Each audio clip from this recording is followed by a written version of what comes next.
अस्सलामुअलैकुम, कैसे हैं आप सब। मैं हूँ रुबीना और आप देख रहे हैं कुक विद रूबी। तो आज हम बनाने जा रहे हैं आलू की भुजिया। तो बहुत ही आसान है और बहुत ही जल्दी बनने वाली है हमारी रेसिपी। तो मैंने आलू ले लिए हैं 2, छील लें अच्छी तरह से, फिर धो लें, तो काट लें क्यूब्स में। तो चलें शुरू करते हैं। बिस्मिल्लाहिर्रहमानिर्रहीम। तो मैंने आलू छोटे छोटे क्यूब्स में काट लिए हैं। अब हम आधा कप ऑयल ले लेंगे, गरम कर लें, उसमें लहसुन डाल दें। अब हम इसको फ्राई कर लेंगे, अच्छी तरह से फ्राई करना है हमने। 4 से 5 मिनट तक फ्राई करते रहेंगे ताकि थोड़ा सा आलू का कच्चापन और अदरक लहसुन का कच्चापन ख़त्म हो जाए। इधर हम टमाटर ले लेंगे। टमाटर मैंने 1 लिया है बड़े साइज़ का, अगर छोटे हैं तो 2 ले लें। टमाटर हमने ज़्यादा नहीं लेना है, बहुत ज़्यादा मसालों से नहीं तैयार करना है हमने। तो बहुत ही कम मसालों में तैयार होगी, लेकिन बहुत ही मज़े की बनती है। तो 1 चम्मच मैंने ज़ीरा लिए, आधा चम्मच हल्दी, आधा चम्मच पिसी हुई लाल मिर्च और आधा चम्मच नमक और आधा चम्मच कुटी हुई लाल मिर्च। तो ये हमारे मसाले हो जाएंगे। बहुत ही सिंपल मसालों से तैयार करेंगे हम। तो 5 से 6 मिनट हो चुके हैं आलू को फ्राई होते हुए। अब हम मसाला डाल देंगे।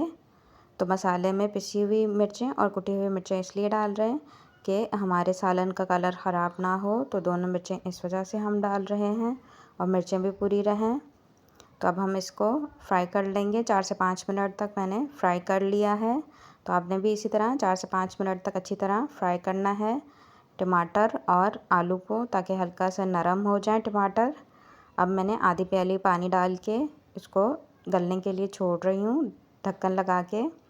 तो 15 मिनट के बाद आलू भी गल चुके हैं हमारे और टमाटर भी गल चुके हैं। अब हल्के से जो नमी है उसको हम भून लेंगे, बहुत ज़्यादा खुश्क नहीं करना है, बस हमने 2 मिनट तक फ्राई करना है। जो टमाटर हमारे साबुत नज़र आ रहे हैं उनको हमने भून के ख़त्म करना है ताकि हमारा शोरबा बन जाए। हल्के हाथ से चलाते रहेंगे ताकि हमारे आलू ना टूटें, क्योंकि आलू हमारे गल चुके हैं। तो अब हम 2 से 3 मिनट हो चुके हैं, मैंने भुनाई कर ली है। देखिए माशाल्लाह से आलू जो है वो पक चुके हैं, बिल्कुल तैयार हैं। तो अब हम हरी मिर्च डाल देंगे। हरी मिर्च डाल के 2 मिनट तक हम दम दे देंगे। तो माशाल्लाह हमारी तैयार है बेहतरीन सी भुजिया। अब हम धनिया डाल देंगे, बस 1 चम्मच तक, बहुत ज़्यादा धनिया नहीं डालना है हमने। तो अब मिक्स कर लेंगे। अब हम चेक कर लेंगे इस जगह पे कि हमारे सालन में नमक कम तो नहीं है। आप चेक कर लीजिएगा, मेरा परफेक्ट है, मैंने चेक कर लिया है। तो माशाल्लाह से तैयार है। मेरे चैनल को सब्सक्राइब कर लें, बेल आइकन दबा दें। अगर आपको मेरी वीडियो अच्छी लगती हैं तो मुझे ज़रूर बताया करें आपको मेरी वीडियो कैसी लगती हैं।